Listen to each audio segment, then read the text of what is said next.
ক্যান্সারের জন্য নতুন ভ্যাকসিন তৈরি করছেন এমন গবেষকদেরকে একটি শক্তিশালী এআই সুপার কম্পিউটার ব্যবহারের অনুমতি দিয়েছে মার্কিন যুক্তরাষ্ট্রের সরকার।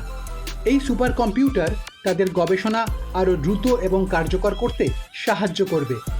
আমেরিকার ইউনিভার্সিটি অফ অক্সফোর্ডের নাফিল্ড মেডিসিন বিভাগের একদল গবেষককে সরকারি প্রকল্পের অংশ হিসেবে 10,000 ঘন্টা ধরে ডন নামের সুপার কম্পিউটারটি ব্যবহারের অনুমতি দেওয়া হবে বলে জানিয়েছে একটি ব্রিটিশ দৈনিক। প্রতিবেদনে লেখা হয়েছে, এই সুপার কম্পিউটারের মাধ্যমে ক্যান্সার রোগীদের কাছ থেকে সংগ্রহ করা হাজার হাজার ডেটা বিশ্লেষণ করে বিভিন্ন ক্যান্সারের প্যাটার্ন এবং ধরনের শনাক্তের চেষ্টা করবে আমেরিকার স্বাস্থ্য বিভাগ।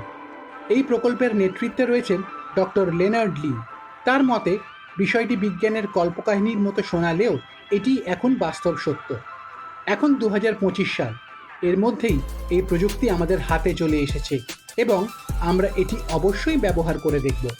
গবেষকরা বলছেন, ওই সুপার কম্পিউটারের সাহায্যে ক্যান্সার ভ্যাকসিনের গবেষণায় নতুন উদ্ভাবনের পাশাপাশি অন্যান্য গবেষণার ক্ষেত্রেও অক্সফোর্ড নিও অ্যান্টিজেন অ্যাটলাসে অবদান রাখার সুযোগ পাবেন তারা।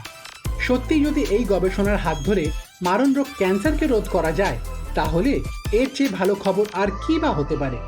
এরকম আরও অনেক ভালো খবর জানতে দেখতে থাকুন আর করুন like, share and subscribe Nimbupani Bangla.